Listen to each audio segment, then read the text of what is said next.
Shalom, greetings.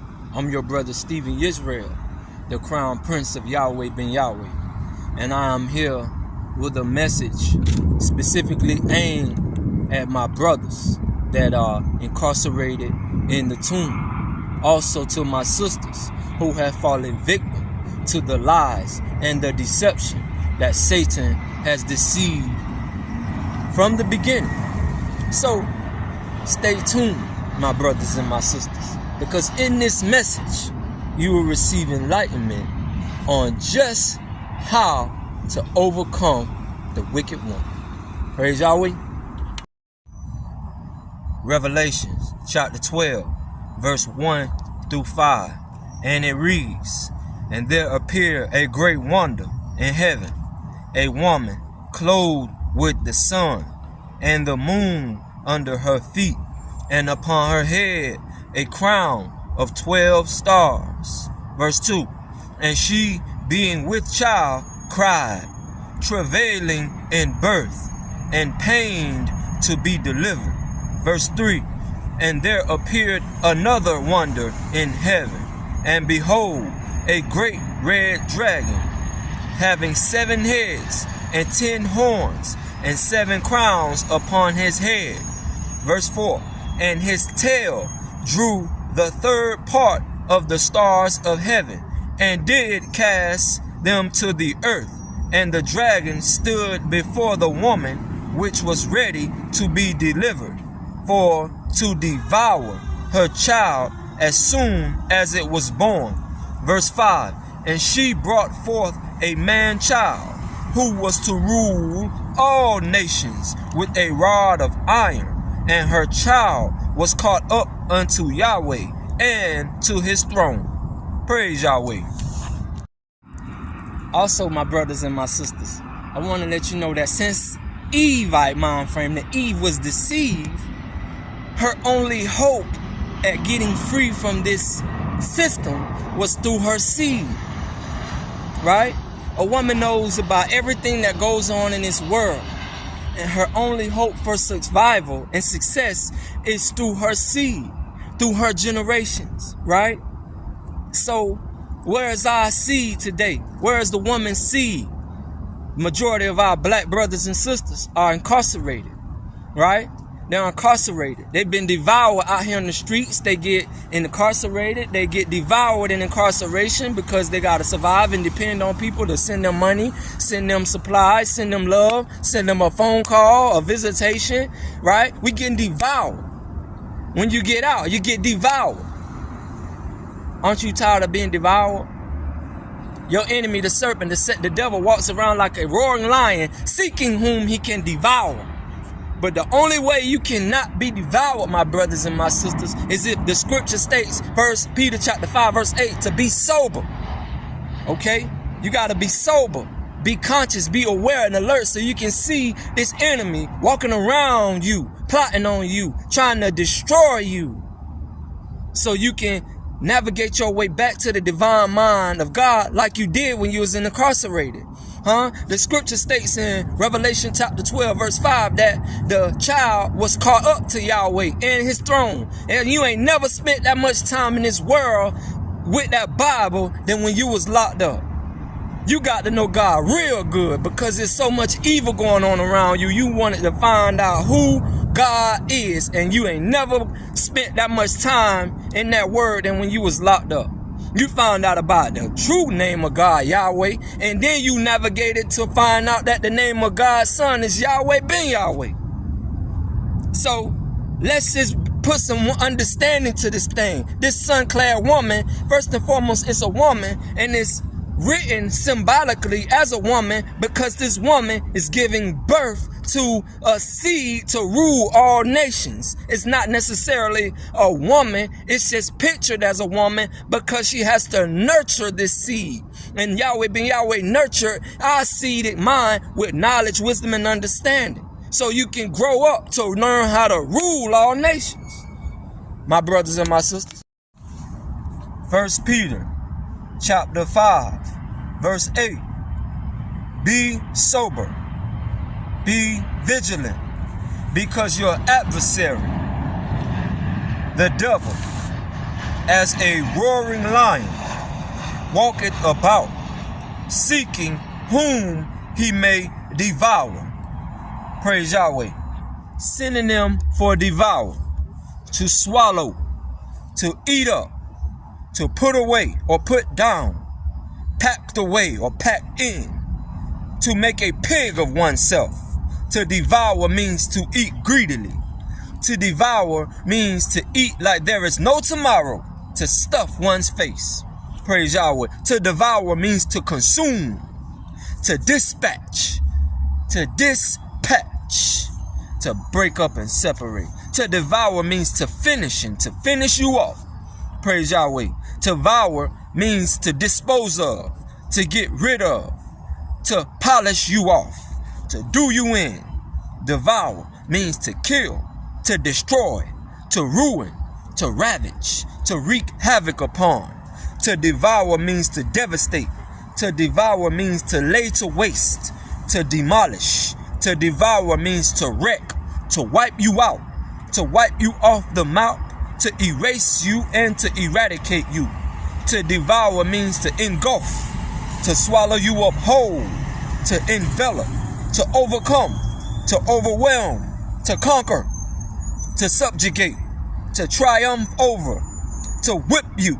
To devour means to reroute you, to overturn and overpower you. To devour means to thrash you, to trim you, and to break you. To devour means to drool over you greedily.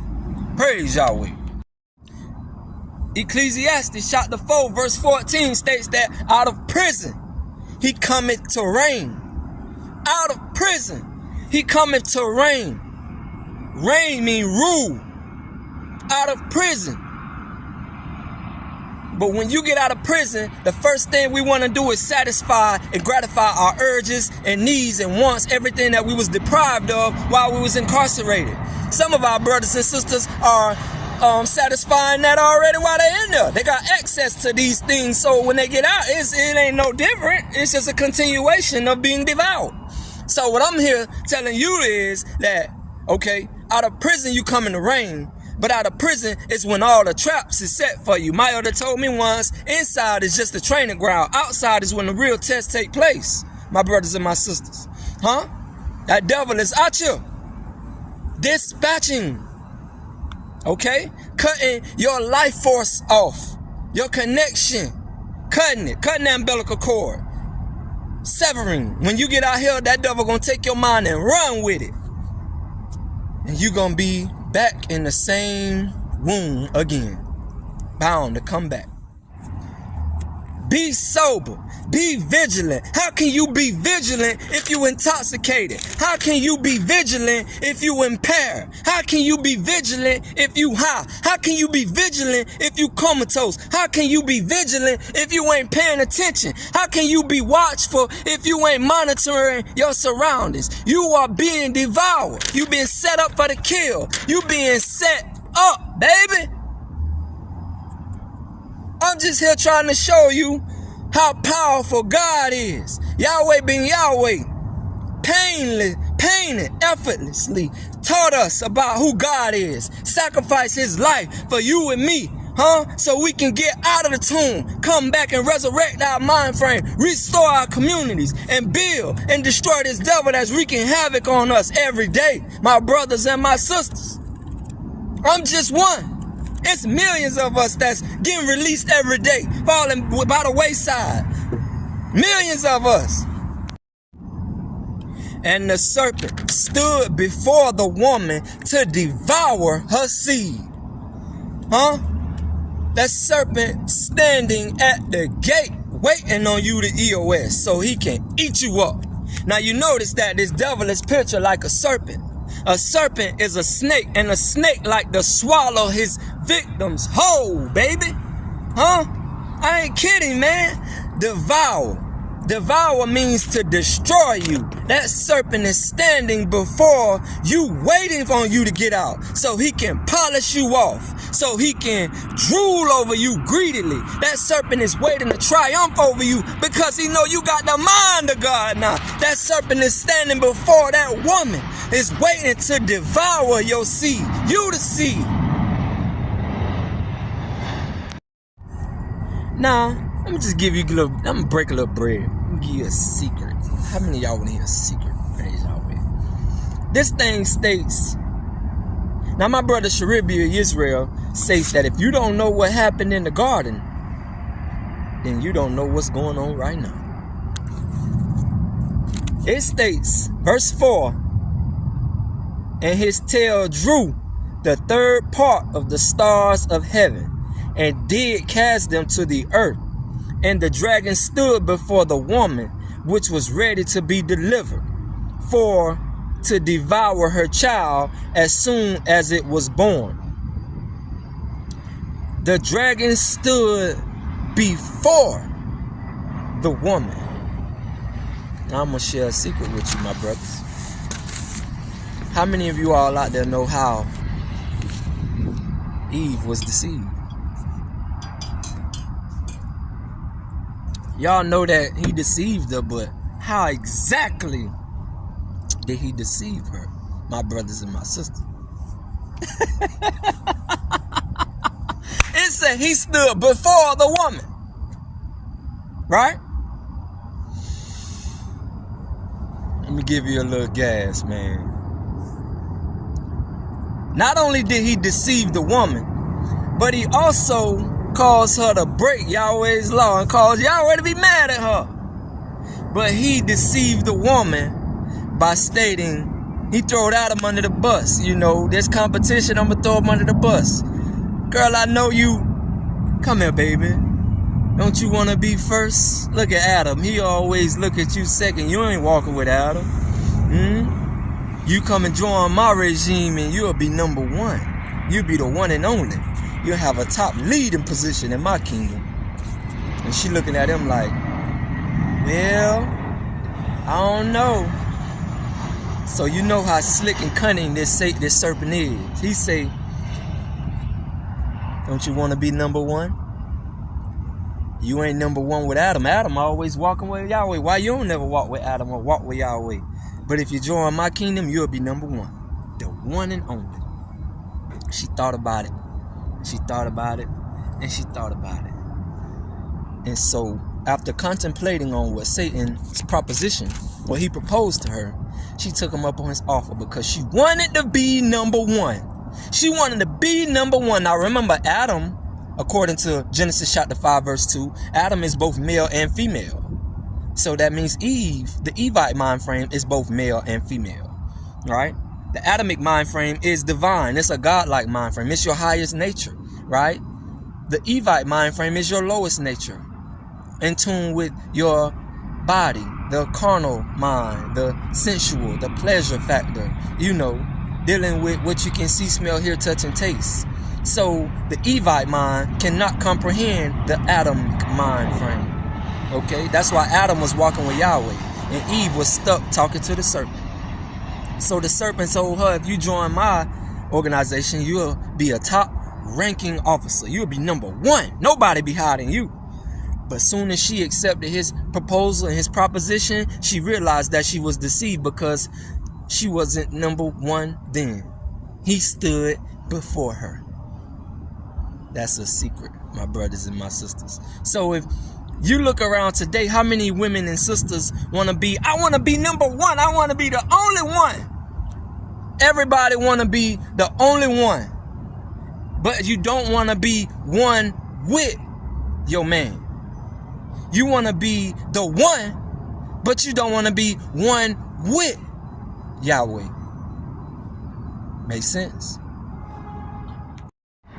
Verse 4, and his tail drew the third part of the stars of heaven, and did cast them to the earth. And the dragon stood before the woman, which was ready to be delivered, for to devour her child as soon as it was born. Verse 5, and she brought forth a man child who was to rule all nations with a rod of iron, and her child was caught up unto God, Yahweh, and to his throne.